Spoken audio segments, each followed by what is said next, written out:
This month on my Patreon courses, I will be taking a different approach. As all of my courses are meant to be educational and for anybody to be able to learn a variety of different skill sets on how they can communicate, as well as protect themselves from all sorts of things that are out there that maybe our physical eyes may not always be able to see, this will be no exception. However, you may already notice the tone is going to be different.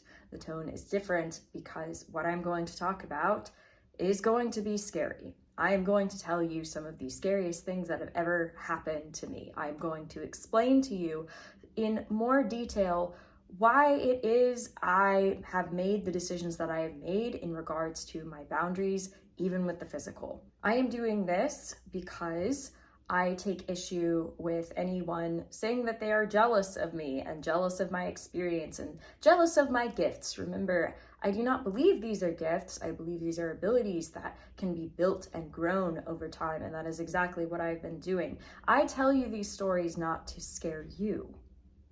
I tell you these stories because I want you to learn from my experience and not have to have the same experience for yourself. I did not know anyone who could do the things that I could do. I did not know the psychic language when I was first coming into it. I learned very much in a very short amount of time. And I want to share that with people so that you feel like you have communities, so that you feel like you have something to learn and grow from, rather than going into it blindly as I did. I dated a man in college who was looking to become a priest, Episcopal priest. So what he told me was the general rule was if he got married before he became a priest, that it was okay. He was not yet a priest, so okay. The other thing he told me was that demons seemed to be attracted to him. Other spirits seemed to be attracted to him. I found that fascinating, though it had been long enough and college had been traumatic enough that I was just sort of like, okay. I noticed that different weird things would happen when I was with him, and I spoke intuitively, so I talked him through a few things, even though I had no reason to know what I was saying at the time, but it did come from me. Claircognizance never left me. And I saw things over time. We would go to haunted spots. Things always seemed to be attracted to him. I heard a few things, like with my physical ears, around him before. There was a amplification of energy that was around him. And then I decided to do something intuitive one night. We were both musicians and we were writing a song. And by the way, that song totally slaps. I don't remember much of it now, but I remember at the time I was like, this song slaps. Well, it mentioned like the devil in the song, and that was kind of like the jumping off point for him. He started to feel very dizzy. He started to feel like he was being attacked by something. His back was on fire. And I, the intuitive healer that I didn't know that I was at the time, told him to lay down, and I pulled something out of him. Intuitive. My hands went to the place and I pulled. And I didn't know what to do with it after. I just knew that it was out of him, that the connection was cut.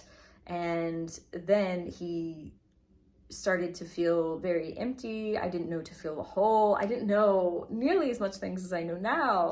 And there was no one to teach me. And what's a healer back then anyway? I was just trying to become an actor and move and go places.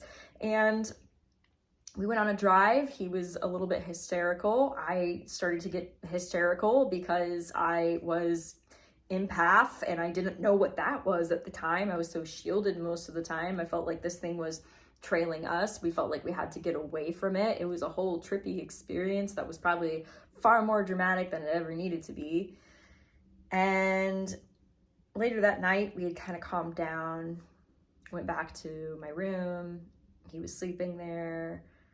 And I woke up, and at the end of my bed was this gargoyle looking thing.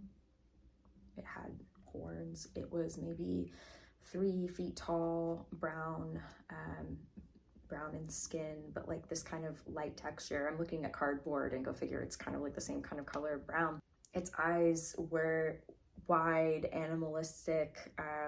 The teeth were sharp. I mean, gargoyle was the best way I could describe it. Was it literally, I didn't stop and ask for directions, if you will. I just saw it and I knew it was angry at me. It was waiting for me to wake up so it could tell me how angry it was with me. I did not hear it with my ears. I perceived its anger because I could read emotions, though I didn't realize I was doing it at the time. And I was petrified. I didn't know what it was. It walked around the bed. He was on the outside of the bed. I was next to a wall. And I actually woke him up and I said, "Do you see that?" And he looked out and he said, "Yes."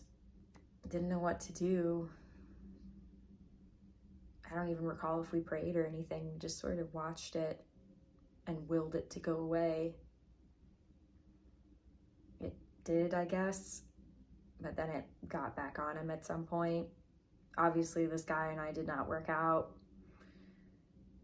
I know now likely what he was experiencing may have been inner ear clairaudience, and from way too many figures. There were a lot of issues with him and integrity.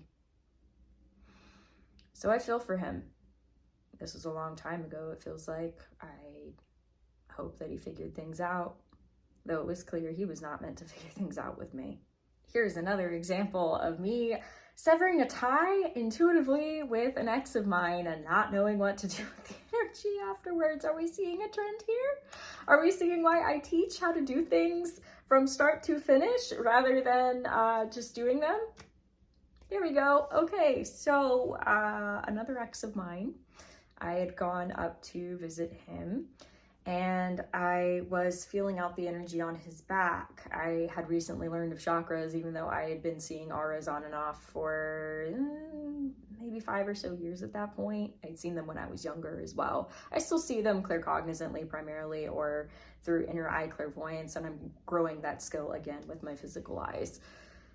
And I knew that there was some issues in one of his chakras. And so me being me, the healer that I am, and not thinking about my own health at the time or my own safety at the time, I was like, oh, there's something stuck in here. Let me remove it for you. And he, of course, said, sure. And so I pulled something out.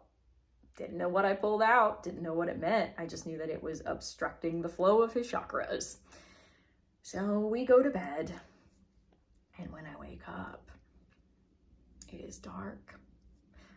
Directly ahead of me, like I'm laying down, directly in front of me is a levitating woman with flowing black hair and black lips and black eyes and white pale skin and some kind of shroud as a dress, and she's screaming at me. I woke up to the sound of a scream, not from my ears, but from the inside of my mind. That's what happens when you don't shield up, when you don't fill a wound, when you mess with things that you shouldn't be messing with. I wanted to heal. I wanted to help. I didn't know what I was doing. So I woke that partner up and I told him what had happened. And we turned on a light and we talked about it. And I asked him to push whatever that was as far away as he could. And it worked. Once again, where did I get that knowledge from? My soul, my guides, my intuition, claircognizance. We all have it. It's just kind of getting to a point where you can calm down enough to be able to utilize it. Who is that woman? Later found out that she had been the same energy to affect this person's parent. This person's parent was struggling with depression. It had turned into alcoholism, and eventually it took her. And after that happened, that spirit was looking for somebody else to live off of. There was part of the energy that lived upstairs in the old house, and part of the energy moved and split and started to attach to other members of the family. Now, you note, this started with depression. This started with mental health. It continued because mental health was unchecked for the parent, for this ex. The reality is we can remove all kinds of things spiritually, but we can't always remove our feelings of inadequacy, our feelings of not feeling seen, our feelings of not feeling worthy, not feeling enough, not loving ourselves enough. That is mental health. Once again, why I keep going back to it, why I'm so serious about people keeping their mental health in check, because almost every one of these stories is because somebody's mental health was not in check. But sure, let's always blame the spirit. Oh, it's the spirit's fault, da da da da da. Sure, sometimes it can be. Once again, how do we shield the best? Here. We shield the best mentally first. Let's continue. Stories I will be covering in this particular course: figures in the hallway, a clown from my nightmares, a man in my closet, a gargoyle that was connected to an ex of mine, a screaming woman that was connected to another ex of mine, a violent energy that was seen in a previous workplace of mine, my experiences with sleep paralysis, figures that were seen not only by myself, but by my pets all at the same time, being followed home multiple times. George. Did anybody forget about George? It was entertaining, wasn't it? I wanted it to be entertaining so that you could learn. It was not entertaining at the time. And the things I have not put on my TikTok: I watched an ex-friend of mine get possessed for 6 hours. I then went to her house to try and help. Some things